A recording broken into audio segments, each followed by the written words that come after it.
Samuel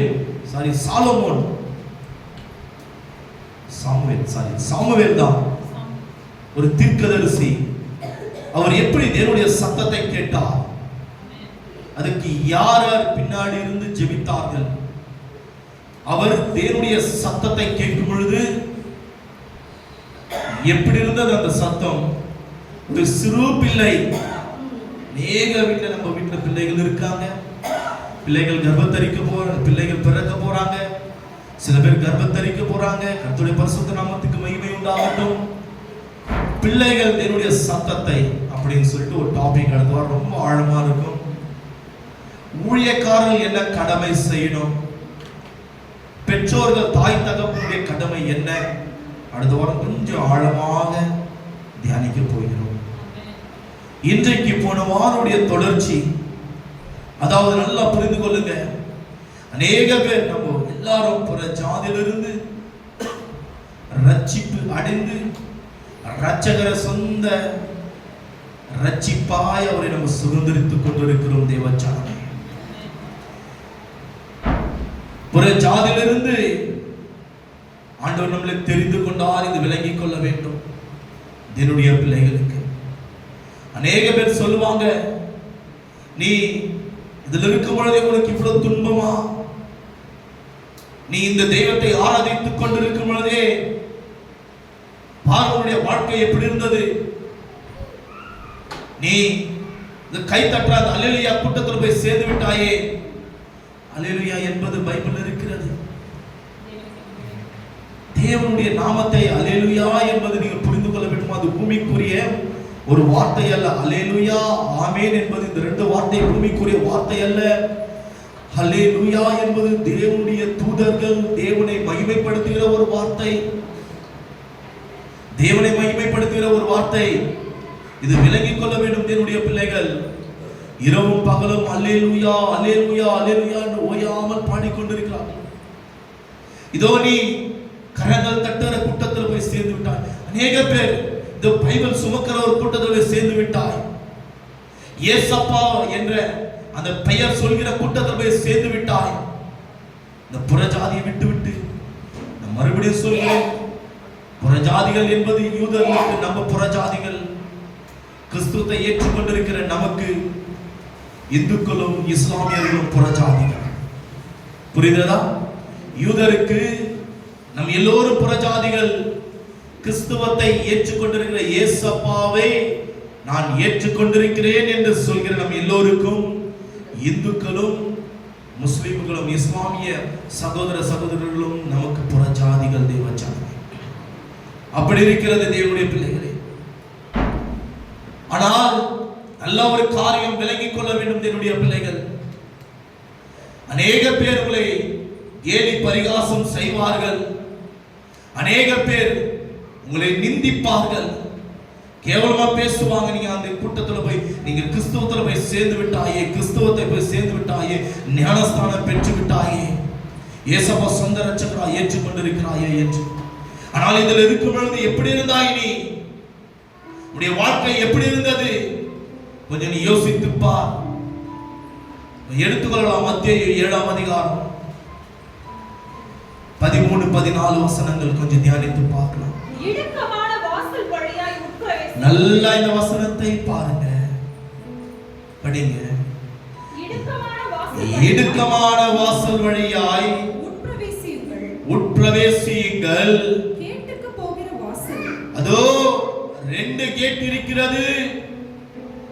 தேவஜனமே 2 gate இருக்கிறது. கேட்டுக்கு போகிற வாசல் விரிவும் வழி விசாலமுமாய் இருக்கிறது. இந்த உலகத்தில் உள்ள ஒரு வாழ்க்கை வழி எப்படி என்றால் நல்லா விரிவாய் இருக்கிறது. இந்த உலகத்துல விசாலமான வலதுபுறம் இடதுபுறம் விசாலமான ஒரு வழி. தயவுசெய்து நல்லா விளங்கிக் கொள்ள வேண்டும் என்னுடைய ஜனங்கள். இந்த வார்த்தை உங்களுடைய வாழ்க்கையை மாற்றின ஒரு வார்த்தையாக விளங்கும் என்று இயேசுவுடைய நாமத்தினால விசுவாசித்து இந்த இடத்தில் நின்று நான் பிரசங்கித்துக் கொண்டிருக்கிறேன். இந்த உலகத்துல வழி எப்படி இருக்கும்? விசாலமான வழி. கேட், 2 கேட் இருக்கிறது. அதுல ஒரு கேட் விசாலமான வழி. நீ எப்படி வேண்டாலும் இருக்கலாம். உன் வாழ்க்கை நீ எப்படி வேண்டாலும் வாழ்க்கலாம். நீ எப்படி வேண்டாலும் சுப போகத்துல நீ வாழ்ந்து கொண்டிருக்கலாம். விசாலமான வழி, விசாலமான வழி. எந்த ரீதியிலாவது ஜீவித்து, எப்படியாவது ஓடி, எப்படியாவது சஞ்சரித்து வாழ்கிற ஒரு வாழ்க்கை, கட்டுப்பாடு இல்லாத ஒரு வாழ்க்கை, அதுதான் விசாலமான ஒரு வாழ்க்கை. அந்த கேட் இருக்கிறது. படிக்கலாம். ஜீவனுக்கு போகிற வாசல். ஜீவன் என்றால் பரலோகத்துக்கு போகிற வாசல்.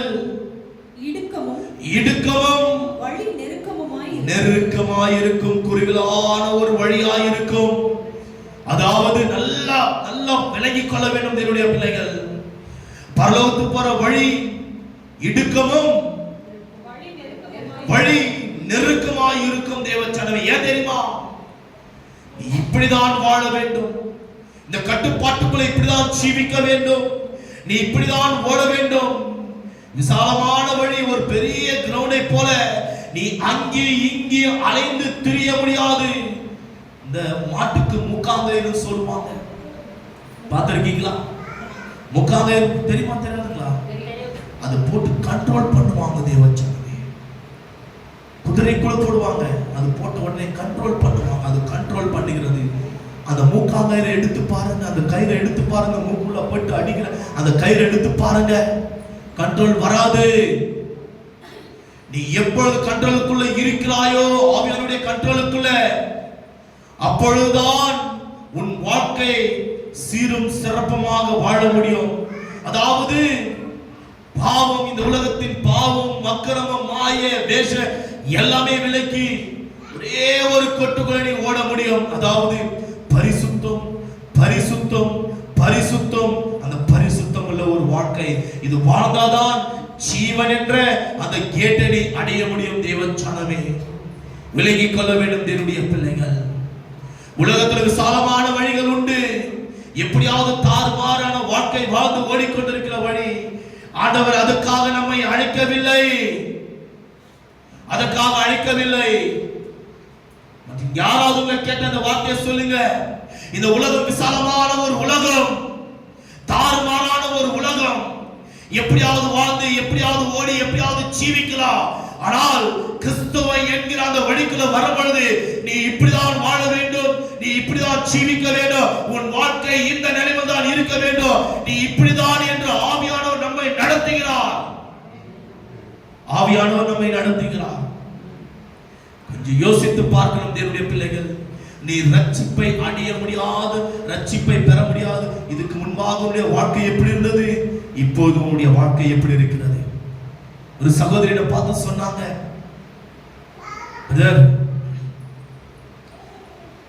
நான் ஆண்டவரை ஏற்றுக்கொண்டேன், ஈஸி நினைச்சேன், எல்லா மதத்தை விட ரொம்ப கடுமையாக இருக்கிறது.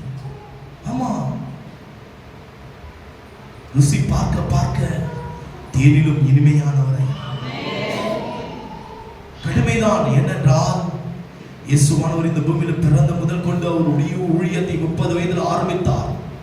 பெரியவருக்கு 3.5 வருஷம், 33 வருஷத்துல மரணத்தை ருசி பார்க்க போகிறார். அது ஒரே ஒரு எண்ணம் தான். பாடுகளை அனுபவித்தார், துக்கங்களை ஏற்றுக்கொண்டார். எவ்வளவு நிந்தைகள், எவ்வளவு அவமானங்கள் அவருடைய அடிச்சுவடில் நடக்கிறாயா. குறுகலான ஒரு வழியில நடக்கிறோம், இது விளங்கிக் கொள்ள வேண்டும். ஆனால் இந்த பூமி நம்மளுக்கு நிரந்தரம் இல்லை, அந்த பரலோகம் நமக்கு நிரந்தரம் இல்லை. அந்த பரலோகம் நமக்கு நிரந்தரம், அந்த பரலோகம் நிரந்தரம். தேவச்சனமே, அந்த மரணத்தை ஜெயித்தார், மரணத்தை ஜெயித்தார். எடுத்துக்கொள்ளலாம். பலவாருடைய தொடர்ச்சி தொடர்ந்து படிக்கலாம். மத்தேயு 4ஆம் அதிகாரம், போன வாரம் 4வது வசனத்தில் முடித்தேன். இன்றைக்கு 5வது வசனத்திலிருந்து ஆரம்பிக்கலாம். அப்பொழுது பிசாசு, மத்தேயு 4ஆம் அதிகாரம் 5வது வசனம் பாருங்க. அப்பொழுது பிசாசு அவரை பரிசுத்த நகரத்திற்கு கொண்டு போய் தேவாலயத்தில் உட்புறையில் மேல் அவரை நிறுத்தி, நீர் தேவனுடைய குமாரனேயானால் நீர் தேவனுடைய குமாரனேயானால் தாழ குதியும். ஏனெனில் தம்முடைய தூதர்களுக்கு உம்மை கொடுத்து கட்டளையிடுவார். உமது பாதம் கல்லில் இடராதபடிக்கு அவர்கள் உம்மை கைகளில் ஏந்தி கொண்டு போவார்கள் என்பதாய் எழுதியிருக்கிறது. பிசாசு சொல்றான், ஏசப்பாவை ஒரு பரிசுத்த தேவாலயத்தின் மேல் கொண்டு போய் நிற்க வைத்து ஒரு வார்த்தை, நீ தாழ குதியும். ஏன் தெரியுமா? பைபிள்ல எழுதியிருக்கிறது இல்லையா? எழுதியிருக்கிறது இல்லையா பைபிள்ல? என்னவென்று? உன்னுடைய பாதம் கல்லில் இடராதபடிக்கு தூதர்கள் கைகளில் ஏந்தி கொள்வார்கள் என்று. ஒரு சோதனை. இது சோதனை எப்படி வருமானாக்கா, சில நேரத்தில் விசுவாசிகள் மூலமா கூட சோதனை வரும். சில நேரத்தில் புற ஜாதிகள் மூலமா கூட தேவனுடைய பிள்ளைகளுக்கு சோதனை வரும். சில நேரத்தில் ஏன் அருமையா பேசுற ஊழியக்காரர்கள் மூலமா கூட சோதனை வரும். பிசாசு உங்களை எப்படி வேண்டாலும் வீழ்த்தலாம். உங்களை அந்த மகிமைக்குள்ள பிரவேசிக்க கூடாது என்று எப்படி வேண்டாலும் உங்களை கீழே தள்ளலாம். நல்ல விலகிக் கொள்ளுங்க, தயவுசெய்து ப்ளீஸ் நல்ல விலகிக் கொள்ளுங்க. தேவனுடைய மகிமையை அடையக்கூடாது என்று எப்படியாவது உங்களை வீட்டலாம். அழகா ஒரு ரெவரண்ட் சகோதரர் மேல தோள் மேல கரத்தை போட்டு, ஏன் தம்பி உன் மனைவி நீயே இவ்வளவு சம்பாதிக்கிறீங்களே, நல்லா விலகிக் கொள்ளுங்க. உன் மனைவி இவ்வளவு சம்பாதிக்கிறீங்களே, ஒரு பிரெயின் வாஷ் பண்ணி ஏதாவது ஒரு பிசினஸ் பண்ணி கொண்டு வந்து கொடு. பண்ணலாம். வெறும் சாப்பிட்டு வாடகை கட்டி அழிச்சிட்டீங்களா? ஒரு நல்ல சபை எடுக்கலாம். நான் இன்னைக்கு என்ன தெரியுமா, அழகான ஊழியக்காரன் மூலியமா தோள் மேல கரத்தை போட்டு பிரெயின் வாஷ் செய்தான் பிசாசானவன். ஆனால் இன்றைக்கு பல கோடியில் ஆசைட்டு அமர்ந்திருக்கிறார்கள். புரியுதுங்களா? நான் ஊழியக்காரன், அதனால நான் நிறைய பேச முடியாது. நான் விவரிக்கிறேன், புரிந்து கொள்ளுங்க. அழக தோள்கள் கரத்தை போட்டு என்னிடத்தில் வந்தார்.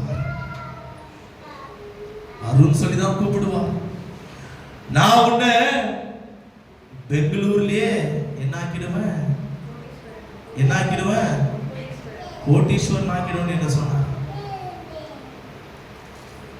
ஒரு ஊழியக்கார் இன்னொரு ஊழியக்காரை பார்த்து அவர் பிசினஸ் பண்றாரு. ஒரு ஊழியக்கார் என்னையும் அந்த பிசினஸ்ல சேர்த்தேன். நான் யோசித்தேன், நம்மளும் பணம் இருந்தா நல்லா இருக்கு இல்லையா? நீ வண்டியில் வரக்கூடாதா? வாடா நீ பேசு. நீ வண்டியில் வரக்கூடாது, நீ கார்ல வந்து இறங்கணும். யோசித்தேன், புரிந்து கொள்ளுங்க, யோசித்தேன். தேவச்சாமி, ஒரு ஊழியக்கார இன்னொரு ஊழியர் நல்லா விளங்கிக் கொள்ளணும். தேவனுடைய பிள்ளைகள், அல்லேலூயா அல்லேலூயா. ஒரு ஊழியக்கார இன்னொரு ஊழியக்கார வந்து தோள் மேல கரத்தை போட்டு பிசாசம் வஞ்சிக்கிறான். கொஞ்சம் அப்படி இருந்தா நல்லா இருக்குமே. நீ ஒரு சர்ச்சை வாங்க கூடாதா? நான் சொல்றதெல்லாம் நீ யோசித்த. எனக்கும் ஆசை இருந்தது. ஏன் தெரியுமா? ஒன்னும் செய்ய முடியாது, மாம்சம் ஒன்னும் செய்ய முடியாது. யோசித்த வேண்டாம் என்ன சொல்ற, வேண்டாம். வஞ்சிக்க பிசாசானவன் ஒரு நல்லா விளங்கிக் கொள்ளுங்க. ஒரு ஊழியக்காரனை எப்படி வஞ்சித்தான்? நான் விழுந்திருப்பேன். உண்மையா சொல்றேன். ஒரு ஊழியக்காரன் மூலியமா பிசாசு வஞ்சிக்கிறானாக்கா, உங்களை வஞ்சிக்காது இருப்பானா? யோசித்து பார்க்க வேண்டும். கிறிஸ்துவுடைய அடிச்சுவடல நடக்கிறவர் நாம் எல்லோரும் தேவச்சனமே. படிக்கலாம் 5:6. அப்பொழுது அப்பொழுது பிசாசு அவரை பரிசுத்த நகரத்திற்கு கொண்டு போய், எப்படியா பரிசுத்த நகரத்துக்கு கொண்டு போய் தேவாலயத்து உப்பரிகையின் மேல் அவரை நிறுத்தி, உப்பரிகையின் மேல் அவரை நிறுத்தி, நீர் தேவனுடைய குமாரனேயானால், எங்க தெரியுமா ஏசப்பா கொண்டு போறான் பிசாசானவன்? தேவாலயத்தின் மேல. இன்னைக்கு அம்மா நல்லா கேளுங்களா, இன்னைக்கு நம்ம எல்லோரும் திருச்சபையாக அவருடைய பரிசுத்த நகரமாகிய தேவாலயத்துக்குள்ள நம்ம வந்திருக்கிறோம். எத்தனை பேர் பிசாசு, எத்தனை பேர் மூலியமா உங்களை சபைக்கு போனா என்ன நடக்கும், என்ன பிரயோஜனம்? ஐயா கொஞ்சம் யோசித்து பாருங்க.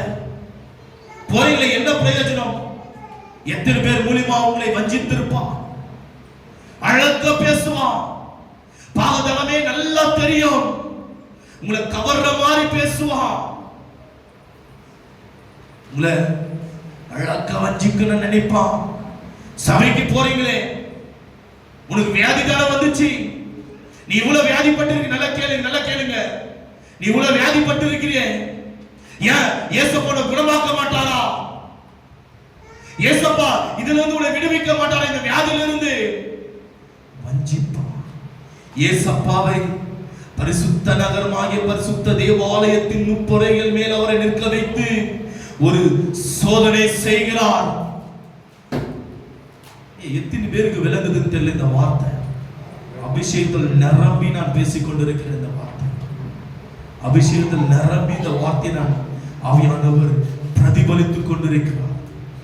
நல்லா விலகிக் கொள்ளுங்க வேண்டும், நல்லா விலகிக் கொள்ள வேண்டும் என்னுடைய பிள்ளைகள்.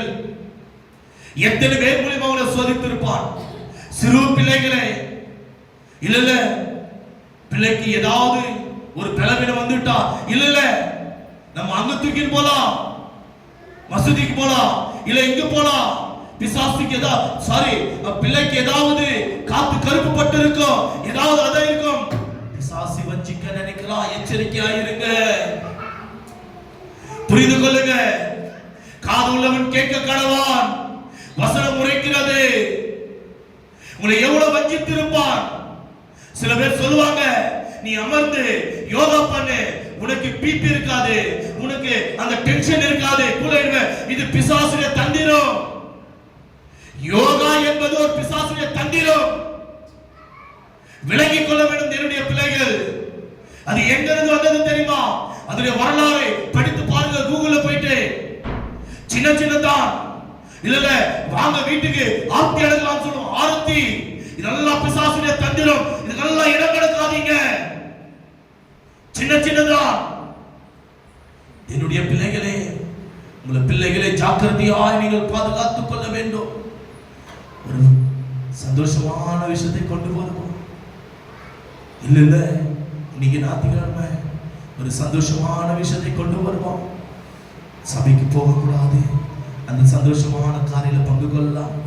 இல்ல நம்ம குடும்ப சூழ்நிலை தேவனுக்கு தெரியும், நான் யாரும் குறை சொல்லல. ஆனால் என்னுடைய மெசேஜ் நான் கொடுக்க வேண்டும். நம்ம குடும்பத்துடைய சூழ்நிலை பார்த்து நம்ம ஞாயிற்றுக்கிழமை கூட வேலைக்கு போவோம். இதெல்லாம் பிசாசுடைய தந்திரம். விலகிக் கொள்ளுங்க. நம்ம போய் ஆனாதான் நம்ம குடும்பத்தை நடத்த முடியும். ஆனால் பிசாசு என்ன செய்வான்? இல்ல நீங்க ஞாயிற்றுக்கிழமை போங்க. இதெல்லாம் யோசிக்க வேண்டும் என்னுடைய பிள்ளைகள்.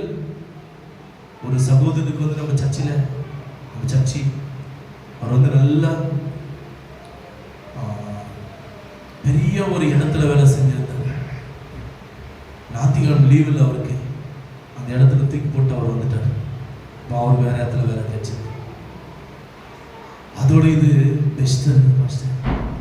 அவரு மோடிக்கு ஆலோசனை சொல்றோம். நம்ம சர்ச்சில் வருது.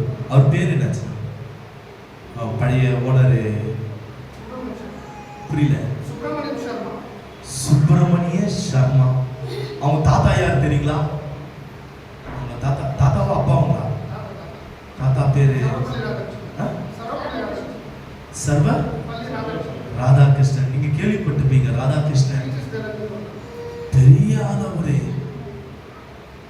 பெரிய ஆளு, பெரிய கோட்டீஸ்வரன். அவங்க பெரிய கோட்டீஸ்வரங்க. அவருக்கு வண்டி எல்லாம் கொடுத்துருந்தாங்க.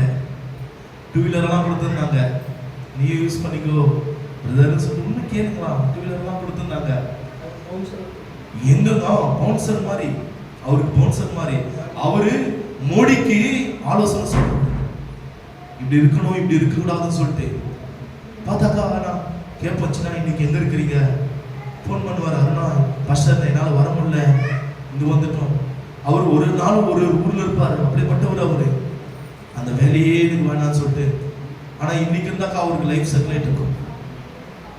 உண்மையா சொல்றேன் நானு, நல்லா கேளுங்க.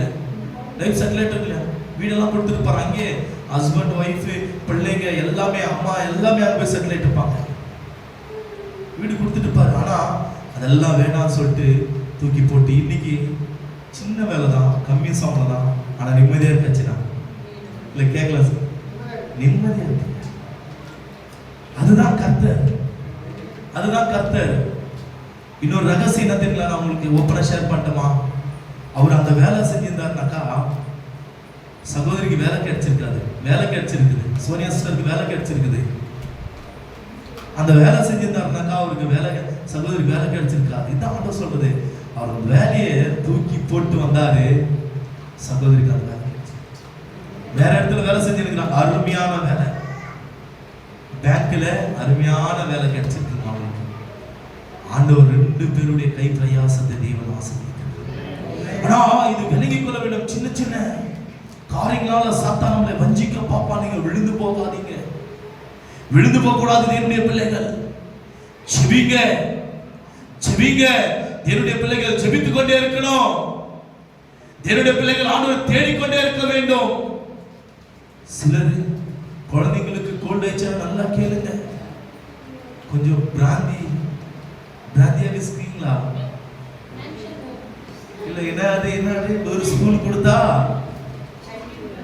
இல்ல கோல்ட் ஆயிடுச்சுன்னா பிராந்தி விஸ்கி இதெல்லாம் வேண்டாம், வேண்டாம் ஐயா, தயவு செய்து சொல்றேன், வேண்டாம், வேண்டாங்க. ஒண்ணு எல்லாம் கரத்தை உயர்த்தலாம். அந்த கரத்துல அற்புதங்கள் இருக்கிறது. இந்த கரத்தை நீட்டி இயேசுவின் நாமம் என்று சொல்லி, இயேசுவின் நாமம் என்று சொல்லி பாருங்க. எப்படி தெரியுங்களா? ஒரு பாட்டு இருக்குது, அது நான் பாடலாம் யோசிக்கிறேன், நான் மறந்துடுறேன். முட்டி போட்டு ஜெபித்தானா முடிக காட்டி ஓடிடுவான். நம்முடைய ஆழம் அகலம் நீளம் தெரியாத சாத்தானை நீ கால விடாத. நான் எப்படி தெரியுமா, நான் அடிக்கடி சொல்வது ஒரு காரியம் உண்டு, நம்ம ஆலமரம் இல்ல, நம்ம எல்லாம் வாழமரம். ஐயா எப்படி தெரியுமா, ஆலமரம் வெட்டி வேரோடு வீசிட்டா அது வளராது. வாழை மரத்தை வெட்டி பாருங்க, ஒண்ணில் அந்த இடத்துல 10 கிளைகள் முளைத்திருக்கும். தேவச்சனமே, எல்லாம் வாழை மரங்கள். இதை நினைத்து பார்க்க வேண்டும். சாத்தான் ஒரு இடத்துல வெட்ட நினைத்தா மறு இடத்துல துளிருவான், மறு இடத்துல வெட்ட நினைத்தா இன்னொரு இடத்துல 10 துளிர்களுடைய இயேசுவின் நாமத்தினால் தேவச்சனமே விலகிக் கொள்ள வேண்டும். என்னுடைய பிள்ளைகள் அநேக சோதனைகளை கொண்டு வருவான், ஜெயிக்கணும். என்னுடைய பிள்ளைகள் அந்த 6வது வசனம் என்ன தெரியுங்களா சொல்கிறது? 6வது வசனம், நீர் தேவனுடைய குமாரனே ஆனாய். நம்ம எல்லாரும் யாருங்க? நம்ம எல்லாம் யாருங்க? அன்னைக்கு ஏசப்பாவை பிசாசு என்ன தெரியுமா சொன்னா, நீர் தேவனுடைய குமாரனானா. இன்னைக்கு உங்களை பார்த்து சொல்றான், நீங்கள் தேவனுடைய பிள்ளைகளானால் தாழ குதியும். சோதனை உங்களுக்கு அநேக சோதனை கொண்டு வருவான். எப்பவுமே சொல்வது, நம்ம எல்லாரும் ஊழியக்காருடைய அடிச்சுவடல நடக்க கூடாது. ஏசப்பாவுடைய அடிச்சுவடல மாத்திரம் தான் நீங்க எல்லாரும் நடக்கணும். பாஸ்டர்க்கரார் அடிச்சுவடல நடக்கணும் இல்ல, ஏசப்பாவுடைய அடிச்சுவடல நீங்க நடந்தால் தான் தேவச்சனமே. அவர் தேவனுடைய குமாரனாய் இந்த பூமிக்கு இறங்கி வந்தார். நீ தேவனுடைய குமாரன தாழ குதியம். ஒரு சோதனை. எத்தனை பேருக்கு குடும்பத்துல சோதனைகள் உண்டு. சாத்தான் அநேக சோதனையை கொண்டு வந்து நம்மளை நெருக்க பார்ப்பான், நம்மளை அப்படியே நிந்திக்க பார்ப்பான், நம்மளை தள்ள பார்ப்பான், நம்மளை புறக்கணிக்க பார்ப்பான். சாத்தான் சொல்லுவான், வசனம் சொன்னாங்க இல்லையா, இந்த வருஷத்துடைய வாக்குத்தத்தம் என்ன? இதோ சிங்காசனத்தில் வீற்றிருக்கிறவர் சகலத்தையும் புதிதாக்குகிறார். சகலத்தையும் புதிதாக்குகிறார். இந்த வார்த்தை அடிக்கடி உங்களுக்கு ஒரு ஏன் நிறைவேறல? அன்னைக்கு ஏசப்பா பார்த்து பிசாசானவன் ஒரு வார்த்தை சொன்னா என்னவென்று, நீ குதிங்க. உம்மை குறித்து வேதத்துல எழுந்திருக்கிறது அல்லவா, நீர் குதித்தால் தேவனுடைய தூதர்கள் கரத்துல ஏந்தி கொள்வாங்க. ஆனால் நம்முடைய வாக்குத்தத்தத்தை காண்பித்து காண்பித்து ஊழியக்காரர் வாக்குத்தத்தம் கொடுத்தாங்க அல்லவா, ஊழியக்காரர் வாக்குத்தத்தத்தின் மூலமா ஏன் எங்களுக்கு நிறைவேறல என்று யோசிக்க வைப்பான் தேவச்சனமே. இது தேவனுடைய பிள்ளைகள் விளங்கிக் கொள்ள வேண்டும். இடம் கொடுக்க கூடாது. வசனத்தோடு அடிப்பான். வசனத்தோடு நீ நான் அடிக்க வேண்டுமானவன். ஆட்டுக்குட்டியான ரத்தத்தினாலும் சாட்சி வசனத்தினால்தான் ஐயா பிசாசை ஜெயிக்க முடியும். ஆட்டுக்குட்டி ரத்தம் யார் தெரியுங்களா? ஏசப்பாவுடைய கல்வாரி சிலுவையில் சிந்தப்பட்டவுடைய ரத்தம் சாட்சியின் வசனம் ஐயா. இந்த வேத வசனத்தை வைத்துதான் சோதனை காரணம் நீங்கள் ஜெயிக்க முடியும். ஒரு சின்ன உண்மையான ஒரு சம்பவம். ஒரு ஊழியக்காரர் ஒரு போட்ல பிரயாணம் பண்ண போகிறார். ஒரு பெரிய ஒரு படகு. ஒரு தேசத்தின் ராஜா அந்த ஊழியக்காரை பார்க்கணும் ரொம்ப ஆசைப்பட்டார். ஆனால் அந்த ஊழியக்கார் யாரும் அவ்வளவு சாமானியமா பார்க்க மாட்டாரா? ஆண்டவர் உத்தரவு கொடுத்தால்தான் அந்த ஊழியக்காரனை பார்க்க முடியுமா? அந்த ஊழியக்காரன் மற்றவரை போய் பார்க்க முடியுமா? இவர் பாத்தீங்கன்னாக்கா ஆண்டவர் உத்தரவு கொடுக்கல. இவருக்கு ரொம்ப நாளா கடந்து போன ஆண்டவர் சொன்னாரா, நீ அந்த தேசத்துக்கு பிரயாணம் பண்ண அந்த கப்பல் ஆண்டவர் சொன்னாரா. பெரிய ஒரு 3 ஸ்டார் 5 ஸ்டார் கப்பலை போல சில ஆண்டுகளுக்கு முன்பாக இது உண்மையா நடந்த ஒரு சம்பவம். பெரிய ஒரு கப்பல். அந்த கப்பலில் பிரயாணம் பண்ணும் பொழுது இவரு நம்ம ட்ரெயின்ல அந்த ஜெனரல் வார்டு மாதிரி இருக்குது பாத்தீங்களா? சில ஆண்டுகளுக்கு முன்பாக போட்லயே அந்த மாதிரி ஜெனரல் வார்டுல போயிட்டாரா. இவரு ஜனங்க அதிகமாக நெருக்கப்பட்ட இடங்கள்ல போயிட்டாரா. இந்த தேசத்துல இருந்து இன்னொரு தேசத்துக்கு போனவா நார்மல் டிக்கெட் எடுத்துட்டாரா. சிலர் இவர் தெரிஞ்சவங்க, ஐயா நீங்க போய் ஏன் இந்த இதுல வரல, நீங்க ஜனங்க உட்காரத்து கூட உங்களுக்கு இடம் இருக்காது, வேண்டாம் நீங்க போயிடுங்க, அடுத்த இதுல வாங்க. இல்ல ஆண்டவர் சொல்லிட்டாங்க இதுதான் வருவேன்னு சொல்லிட்டாரு. அப்புறம் இவர் ஜெபிக்கிறாராம். உள்ள போன உடனே சரி பரவாயில்ல ஏதோ நார்மலா இருக்கு நினைச்சு போயிட்டுக்கிறாரு. போய் உட்கார்ந்த உடனே பாத்ரூம் போறதோட இடம் இல்லையா? அந்த அளவுக்கு ரொம்ப கஷ்டத்தை அனுபவித்தாரா. பல மணி நேரம் அந்த போட்டு பிரயாணம் செய்யும் பொழுது ஒரு சிக்னல் வருதான். ஒரு சிக்னல் ஹார்பர்ல இருந்து ஒரு சிக்னல் வருதான். அந்த கடற்கரையில இருந்து ஒரு சிக்னல் வருதான். இந்த மாதிரி தேசத்தின் ராஜாவும் அந்த போட்ல பிரயாணம் செய்ய போகிறார். வாபஸ் சில மைல் தூரம் போயிட்டாங்களாம். மறுபடியும் அந்த போட்டை திருப்பி கொண்டு வந்த உடனே பாருங்க, அந்த போட்ல கரைக்கு வந்த உடனே அந்த ராஜா அந்த போட்ல பிரவேசித்தாராம். அவருக்கென்று சில அரண்மனை போல அந்த சகல வசதிகளுடன், ராஜாவுக்கு தனியாரை சகல வசதிகளுடனே அவரை பார்ப்பாங்க அந்த இடத்துல. அப்படி இருக்கும் பொழுது தேவச்சனமே இவர் அந்த இடத்துல நின்று ஜெபிக்கும் பொழுது, நீ வெயிட் பண்ணு மகனே, ஆண்டவர் சொல்றாங்க, நீ வெயிட் பண்ணு மகளே, நீ வெயிட் பண்ணு பல மணி நேரம் இப்படி ஒட்டிக்கு உட்கார்ந்தா. இவரே என்ன செய்யலாம், ஏன் ஏசப்பா என்னை இந்த மாதிரி இக்கட்டலான விஷயத்துல நான் சிக்கி தவிக்கிறேனே, என்னை நடத்த மாட்டீங்களா என்று கேட்கும் பொழுது, நல்ல ஒரு காரியம் விலகிக் கொள்ளுங்க, நடத்த மாட்டீங்களா என்று காண்பிக்கும் பொழுது, தேவச்சனமே ஒரு ராஜா இந்த ஊழியக்கார பார்க்கணும் தவிச்சிருந்தார் இல்லைங்களா? ஒரு ராஜா இந்த ஊழியக்கார பார்க்கணும் சொல்லிட்டு இவர் ஒரு இடத்துல அமர்க்கும் பொழுது, ஒரு ராஜாவா அந்த போட்ல ஏறிட்டு ஒரு இடத்துல நின்று பார்க்கறாராம் ஜனங்களை. பார்த்த உடனே இதோ நான் சந்திக்க வேண்டிய ஊழியக்காரன் அதோ அந்த ஜனமாய் கூட்டத்தில் சிக்கி தவிக்கிறார். இதோ இப்படிப்பட்ட சட்டை அணிந்து கொண்டு ஒரு மனுஷனுக்கு அவரை அழைத்து கொண்டு வாங்க என்று சொன்ன உடனே அந்த ஊழியக்கார் பெயரை சொல்லி, இவ்வளவு நாளா எனக்கு நீங்க அந்த டைம் நேரத்தை ஒதுக்கி கொடுக்கலையே, இன்னைக்கு விட மாட்டேன், 3 நாள் பிரயாணம், இரவும் பகலும் 3 நாள் பிரயாணம், நான் உங்களை விட மாட்டேன், நீங்க என் அறையிலேயே இருக்கணும். விலகுதுன்னு தெரியல. ராஜாவுடைய விருந்துக்கு போனையா? நல்லா ராஜாக்கள் விளங்குதுங்களா? நம்ம எங்கேயோ சிக்கி தவித்து கூலி குறுகி நிற்போம். நம்ம நினைக்கலாம், ஆண்டவரே ஏன் என் வாழ்க்கை இப்படி இருக்கிறது, ஏன் என் போராட்டத்தை நிலைமையில் இருக்குது, இது வேண்டாம்னு சொல்லிட்டு நம்ம எப்படி இந்த ட்ரெயின்ல பாருங்க, A1 எப்படி ரிசர்வேஷன் இப்படி இருக்குதுங்க, A class, B class, C class, இந்த மாதிரி 3 கிளாஸ் நம்ம வச்சுக்கலாம். 3 first class, second class, third class, 3 class இருக்குது ட்ரெயின்ல. அந்த மாதிரி நம்ம நினைச்சிருந்தாக்கா ஃபர்ஸ்ட் கிளாஸ் சரி, ஓ இல்லை நான் ஃபர்ஸ்ட் கிளாஸ் நான் புக் பண்ண ட்ரெயின்ல தான் நான் போகுவேன், எனக்கு புக் பண்ண இடம் தான். ஆனால் தேவனுடைய அந்த மகிமையும் தேவனுடைய அந்த ஆசீர்வாதத்தை நம்ம இழந்து விடுவோம். ஆண்டவர் சொன்னாரு, மகனே நீ காத்திரு, இந்த இடத்துல கஷ்டமா, நீ காத்திரு, என் வார்த்தைக்கு நீ கீழ்ப்படி, என் வார்த்தைக்கு நீ கீழ்ப்படி. ராஜாவுடைய அந்த அரண்மனுடைய விருது கிடைத்தது, ராஜாவுடைய அந்த அரண்மனுடைய வேலை ஆட்கள் இவருக்கு வேலை செய்தார்கள். இதுதான் தேவனுடைய ஆசீர்வாதம்.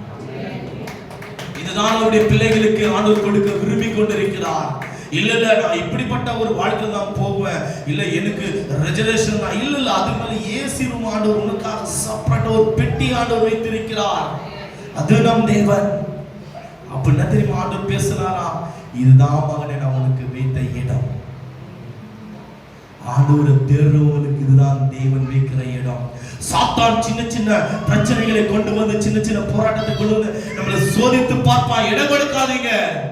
அவனை எப்படி தெரியுமா நீங்க ஜெயிக்கணும், ஆண்டவர் எப்படி தெரியுமா ஜெயித்தாரு? 7வது வசனம் சொல்லி பாருங்க.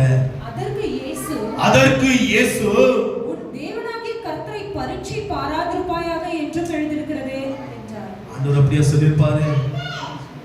நம்ம டிவில பார்ப்போம், டிவில பார்ப்போம். பார்த்துக்கிறீங்களா? ஏசப்பா ஸ்டோரி எல்லாம் பார்த்துக்கிறீங்களா? பார்த்துக்கிறீங்களா இல்லைங்களா? அதுக்கு மேல நின்றுப்பாங்க, சர்ச் மேல நின்றுப்பாங்க. அதற்கு இயேசுவானவர் என்னது எப்படி தெரியுமா? உன் தேவனாகிய கர்த்தரை நீ பரிச்சயம் பாராதிருப்பாயாக. அப்படியே சொல்லியிருப்பாரு. அதட்டி சொல்லியிருப்பாராயா, உன் தேவனாகிய கர்த்தரை நீ பரிச்சயம் பாராதிருப்பாயாக. வைராகியம் வரணும் பிசாசு மேல என்னுடைய பிள்ளைகளுக்கு. எவ்வளவு நாளைக்கு இன்னும் அடி வாங்கி சாத்தான்கிட்ட இன்னும் சிக்கி தவிப்பீங்க? ஏசப்பா வசனத்தை வைத்து ஜெயித்திருக்கிறார்.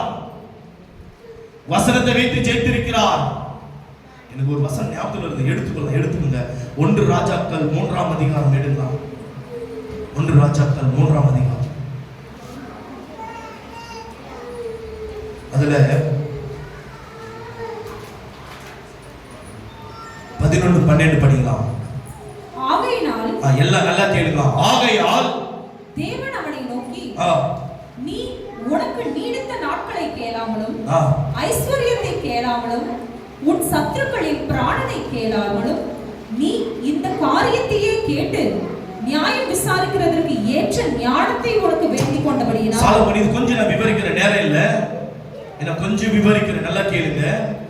சாலமோன் என்பவன் தாவீதுடைய பிள்ளை, இஸ்ரவேலுக்கு 3வது ராஜா. இது நம்ம சீஃப் மினிஸ்டர், பிரைம் மினிஸ்டர் வராங்களா? ஃபர்ஸ்ட் சீஃப் பிரைம் மினிஸ்டர் யாருங்க? நேரு. 2வது இந்திரா காந்திங்களா? இந்திரா காந்தி. 3வது ராஜீவ். வேற யாரும் வராங்க? ராஜீவ் காந்திங்களா? சரி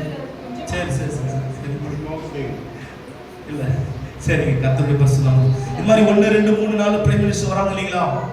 அந்த மாதிரி 3வது ராஜா, இஸ்ரவேல் தேசத்துக்கு 3வது ராஜா. நல்லா கேளுங்க, இஸ்ரவேல் தேசத்துக்கு 3வது ராஜா. இவர் வந்து ஆண்டவரிடத்துல என்ன தெரியுமா கேட்கிறாரு? ஆண்டவர் பேசுறாரு. இந்த சாலமோன் கிட்ட பேசும்போது, சாலமோன் ராஜாவே உனக்கு என்ன வேணும்னு கேட்கும் பொழுது, சாலமோன் ராஜா இந்த ஜனங்களை நியாயம் விசாரிக்க, இந்த ஜனங்களை நியாயம் விசாரிக்க நல்ல ஞானத்தை தாரும். ஞானத்தை கேட்கிறாரு. அது ஏசப்பா என்ன தெரியுமா சொல்றாரு? 11வது வசனம் படிக்கலாம். ஆகையால் தேவன் அவனை நோக்கி, நீ உனக்கு நீடித்த நாட்களை கேளாமலும். சாலமோன், நல்லா கேளுங்க. தேவன் சாமுவேல் இடத்துல சொல்றாரு, சாமுவேலே நீ எனக்கு நீடித்த நாட்கள் வேணும் ஏசப்பான்னு சொல்லிட்டு நீ கேட்கல. ஐஸ்வர்யத்தை கேளு. எனக்கு பணம் சொத்து சுகம் வேணும்னு நீ கேட்கல. உன் சத்துருக்களின் பிராணனை கேளாம. இதோ உனக்கு எதிராளிகள், நமக்கு இந்தியாவுக்கு வந்து பாகிஸ்தான், சைனா, இப்படிப்பட்ட சத்துருகளுடைய பிராணனை நம்ம கேட்கல. நீ இந்த காரியத்தையே கேட்டு, எந்த காரியத்தை தெரியுமா? ஞானத்தை, நியாயம் விசாரிக்கிறதுக்கு ஏற்ற ஞானத்தை உனக்கு இந்த ஜனங்களை நான் நியாயம் விசாரிக்க நல்ல எனக்கு ஞானத்தை தாரும். அதுக்கு அடுத்தது ஏற்ற ஞானத்தை உனக்கு வேண்டிக் கொண்டபடி. இதுதான் முக்கியமான ஒரு வசனம். படிக்கலாம். நீ இந்த காரியத்தை கேட்டு இல்ல உன் வார்த்தையின்படி உன் வார்த்தைகளின்படி செய்தேன். ஞானமும் உணர்வும் உள்ள இருதயம். நல்லா கேளுங்க. சாலமோனுக்கு ஞானமும் உணர்வும் உள்ள இருதயத்தை உணர்வும் உள்ள இருதயத்தை தந்தேன். அவனுக்கு தந்தாராம். இதிலே உனக்கு சரியானவன் உனக்கு முன் இருந்ததும் இல்லை, உனக்கு சரியானவன் உனக்கு பின் எழும்புவதும் இல்லை. அவரை போல ஞானம் உள்ள மனுஷன் முன்னாடி இருக்க மாட்டாயா, பின்னாடி இருக்க மாட்டான். ஆண்டவர் வாக்களித்தார், உண்மைதானுங்களே? சாலமோன் ராஜாவை போல ஞானம் உள்ளவன் யார் இல்ல. முன்னாடி இருக்க முடியாது, பின்னாடி இருக்க முடியாது. ஆண்டவர் சொல்றாரு. நாங்க புதிய ஏற்பாட்டில் எப்படி தெரியுமாச்சு? 12ஆம் அதிகாரம் 42வது வசனம் படிக்கலாம். மத்தேயு 42 படிக்கலாம். அந்த இடத்துல என்ன சொல்றாரு? ஒரு நிமிஷம். 1 ராஜாக்கள்ல சாலமோன் பார்த்து என்ன சொல்றாரு? உனக்கு முன்னாடி உனக்கு பின்னாடி உன்னை போல ஞானம் உள்ளவனும் ஒருவனும் பார்க்க முடியாதுன்னு சொல்றாரு. தென் தேசத்து ராஜஸ்திரீ பூமியின் எல்லைகளிலிருந்து சாலமோனுடைய ஞானத்தை கேட்க வந்தாள். அந்த ஞானத்தை, சாலமோனுடைய ஞானத்தை கேட்க வேற வேற தேசத்துல இருந்தெல்லாம் வருவாங்க ஜனங்க. அவ்வளவு பிரில்லியண்டா இந்த இந்த இந்த பிரச்சனை இருக்குது என் தேசத்துல, அந்த பிரச்சனையை நான் போக்க முடியல, நீங்க போக்கு கொடுங்கன்னு சொல்லிட்டு அவன் ஞானத்திலே போக்கி கொடுப்பானா. யுத்தம் செய்து அவன் பேச்சிலே நீ இப்படி பேசி இப்படி நடந்து கொள்ளுன்னு சொல்லிட்டு அப்படிப்பட்ட ஞானம் உள்ளவனா. இதோ சாலமோனிலும் பெரியவர் இங்கே இருக்கிறார். ஐயா, எத்தனை பேருக்கு விளங்குதுன்னு தெரியல எனக்கு. எத்தனை பேருக்கு விளங்குது தெரியல. அந்த இடத்துல என்ன தெரியுமா சொன்னாரு? உனக்கு முன் உனக்கு பின்ன ஞானம் உள்ளவன் இல்ல ஐயா, சாலமோனிலும் பெரியவர் எங்க தெரியுமா இருக்கிறாரு? ஏசப்பா எங்க இருக்கிறாரு? எங்க இருக்காரு? நம்மோடு இருக்கிறார் ஐயா. ஏசப்பா நம்மோடு இருக்கிறார். புரியுதுங்களா உங்களுக்கு? விளங்குது இந்த வார்த்தை. அப்படியே ஒரு உற்சாகமா இருக்குது. இந்த வார்த்தை உற்சாகமா இருக்குது. சாத்தான் நம்மளை மேற்கொள்ள முடியாதையா. ஏன்னா அந்த இடத்துல 1 ராஜாக்கள் ஏசப்பா சொல்லிக்கலாம், ஞானமுள்ள முன்னும் பின்னும் ஒருவனை பார்க்க முடியாது. ஆனா சாலமோனிலும் பெரியவர் எனக்குள் இருக்கிறார் ஐயா, என்னை மேற்கொள்ள ஒருவனால முடியாது. எந்த சத்துருனாலும் என்னை மேற்கொள்ள முடியாது. விளங்குதுங்களா உங்களுக்கு? 4ஆம் அதிகாரம் படிக்கலாம். மத்தேயு. நான் நிறைய எடுக்கிற வாசி கொஞ்சம் குழம்புறீங்களா நீங்க? குழப்பற மாதிரி தெரியுது. உண்மைங்களா? சரி, யூடியூப்ல இருக்கு, போட்டு பாருங்க. உங்களுக்கு விளங்கும். நேரம் இல்ல. 4ஆம் அதிகாரம் 7வது வசனம். அதற்கு இயேசு உன் தேவனாகிய கர்த்தரை பரீட்சை பாராதிருப்பாயாக. உன் தேவனாகிய கர்த்தரை பரீட்சை பாராதிருப்பாயாக. இயேசப்பா எனக்குள் இருக்கிறார் ஐயா. பொல்லாத சாத்தானே, சாலமோனிலும் பெரியவர் எனக்குள் இருக்கிறார். சாலமோனிலும் பெரியவர் எனக்குள் இருக்கிறார். முற்பிதாக்களின் தேவனாகிய கர்த்தர் எனக்குள் இருக்கிறார். என்னை மேற்கொள்ள முடியாது. இயேசுவின் நாமத்தில் சவால் விட்டு சொல்கிறேன். இந்த வெள்ள தேவ ஜனமே, தேவனுடைய வார்த்தை வைத்து அவனை அடித்து பாருங்க. துண்டக்கான துணியக்கான ஓடுவான். ஆமென் சொல்லுவோமா ஜோரா? அவன் துண்டக்கான துணியக்கான ஓடுவான். இயேசுவின் நாமத்தில் உங்களை மேற்கொள்ள எந்த வல்லமைகளுக்கு அதிகாரம் இல்லை. சோதிக்கிறானா பிசாசு உங்களை, அவனுக்கு மாத்திரம் நீங்க இடம் கொடுக்காதீங்க. தயவு செய்து சொல்றேன். நான் இன்னும் விவரிக்கலாம் நினைக்கிறேன், எனக்கு நேரம் பத்த மாட்டேங்குது. நேரம் பத்தல. இன்னும் விவரிக்கலாம்னா தெய்வ ஜனமே, இன்னைக்கு நமக்கு ராபோஜனம் இருக்கிறது. ராபோஜனம் இருக்கிறது. இதை விளங்கிக் கொள்ள வேண்டும். என்னுடைய பிள்ளைகள் விளங்கிக் கொள்ளுங்க.